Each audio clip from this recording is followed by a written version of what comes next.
Урматтуу Адахан Кимсанбаевич, Нурланбек Тургунбек айтты, сыйга сый, сыяакка бал деп. Биз сизди жашыңызды карап сыйлап жатабыз, көп сөз айтпай. Биз тарапка көптөгөн сын пикирлер айтып жатасыз. Биз эч кимдин ээрчимеси эмеспиз. Өзүбүздүн пикирибиз, өзүбүздүн оюбуз бар. Ар бир маселеге. Өткөндө бул маселеге биз Арис үчүн эле каршы болгонбуз. Проектти колдогонбуз. Азыр сураштырып келсек, өзүңүз угуп жатасыз, Аристен башка эч ким калбайт деген үчүн колдоп жатабыз. Андан тышкары айтып атасыз, жообун аласың деп менин коллегамга. Эч кандай жооп албайт, биздин айткан сөздөргө эч кандай комментарий бербейсиз. Берсеңиз өзүңүзгө тиешелүү сөздөрдү угасыз. Мындан кийин токтотуңуз бизге акыл үйрөткөндү. Рахмат.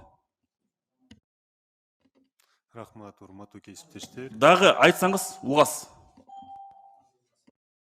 Урматтуу кесиптештер.